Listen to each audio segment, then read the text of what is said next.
നമ്മൾ യൂസ് ചെയ്യുന്ന നെക്ക് പീസിൻ്റെ ലെങ്ത്തിലുള്ള അളവ് അനുസരിച്ചിട്ട് പല പേരുകളിലാണ് അറിയപ്പെടുന്നത്. എക്സാമ്പിൾ, ചോക്കേഴ്സും കോളേഴ്സും ഒക്കെ നമുക്ക് വളരെ ഫെമിലിയർ ആയ പേരുകളാണ് അല്ലേ. ഈ ചോക്കേഴ്സും കോളേഴ്സും അല്ലാതെ ബാക്കി വരുന്ന നെയിംസ് ഏതൊക്കെയാണെന്ന് നമുക്ക് നോക്കാം. ഈ കോളർ നെക്ലസ് കഴിഞ്ഞിട്ട് ഏകദേശം 18 ഇഞ്ച് ലെങ്ത് വരുന്ന നെക്ക് പീസസിനെ എല്ലാം പ്രിൻസസ് നെക്ലസസ് എന്നാണ് പറയുന്നത്. ഏകദേശം 20 ഇഞ്ച് കാറ്റഗറിയിൽ വരുന്ന, അതായത് 20 ഇഞ്ച് ലെങ്ത് ഉള്ള നെക്ക് പീസസിനെ എല്ലാം മാറ്റിനൈ നെക്ക് പീസസ് എന്നാണ് പറയപ്പെടുന്നത്. നെക്സ്റ്റ് 24 ഇഞ്ചുള്ള എല്ലാ നെക്ക് പീസസിനെയും ഒപ്പേറ എന്ന പേരിലാണ് അറിയപ്പെടുന്നത്. ഏകദേശം 13 ഇഞ്ചസ് കഴിഞ്ഞിട്ട് വരുന്ന നെക്ക് പീസസിനെ എല്ലാം റോപ്പ് ഓർ ലാരിയറ്റ് എന്നാണ് അറിയപ്പെടുന്നത്.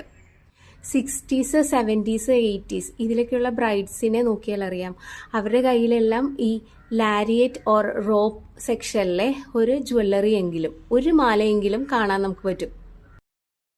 അന്നത്തെ ഫാഷനായിരുന്നു അത്രയും ലെങ്ത്തുള്ള മാല. നെക്സ്റ്റ് വീഡിയോയിൽ വേറൊരു സബ്ജക്റ്റായിട്ട് കാണാം.